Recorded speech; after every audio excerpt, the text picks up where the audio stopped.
जय योगेश्वर दोस्तों। आज से हम श्रीमद् भगवद गीता का ज्ञान हमारी नई सीरीज से आप तक रखेंगे, तो हमारे चैनल के साथ जुड़े रहिए। जय योगेश्वर। श्रीमद् भगवद गीता गीता के 5वें अध्याय का महात्म्य। श्री भगवान कहते हैं, हे देवी, अब सब लोगों द्वारा सम्मानित 5वें अध्याय का महात्म्य संक्षेप में बतलाता हूँ, सावधान होकर सुनो। मद्र देश में पुरुकुत्सपुर नामक एक नगर है। उसमें पिंगल नामक एक ब्राह्मण रहता था। वह वेदपाठी ब्राह्मणों के विख्यात वंश में, जो सर्वदा निष्कलंक था, उत्पन्न हुआ था, किंतु अपने कुल के लिए उचित वेदशास्त्रों के स्वाध्याय को छोड़कर ढोल बजाते हुए उसने नाचगान में मन लगाया। गीत, नृत्य और बाजा बजाने की कला में परिश्रम करके पिंगल ने बड़ी प्रसिद्धि प्राप्त कर ली और उसी से उसका राजभवन में भी प्रवेश हो गया।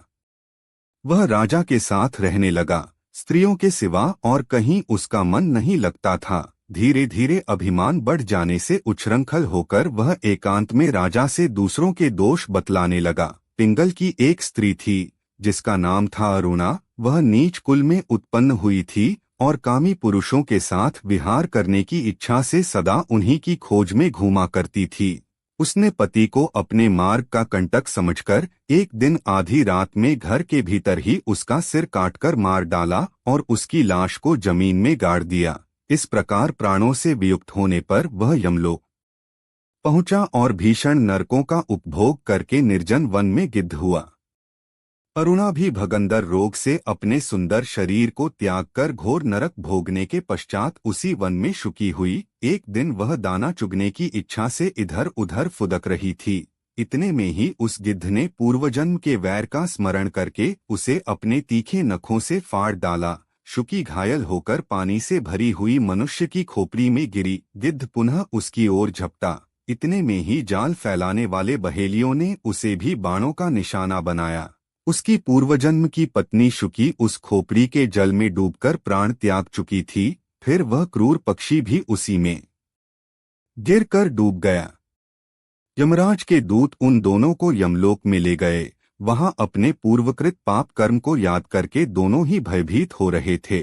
तदंतर यमराज ने जब उनके घृणित कर्मों पर दृष्टिपात किया, तब उन्हें मालूम हुआ कि मृत्यु के समय अकस्मात खोपड़ी के जल में स्नान करने से इन दोनों का पाप नष्ट हो चुका है। तब उन्होंने उन दोनों को मनोवांछित लोक में जाने की आज्ञा दी। यह सुनकर अपने पाप को याद करते हुए वे दोनों बड़े विस्मय में पड़े और पास जाकर धर्मराज के चरणों में प्रणाम करके पूछने लगे, हैं भगवन, हम दोनों ने पूर्वजन्म में अत्यंत घृणित पाप का संचय किया है, फिर हमें मनोवांछित लोकों में भेजने का क्या कारण है?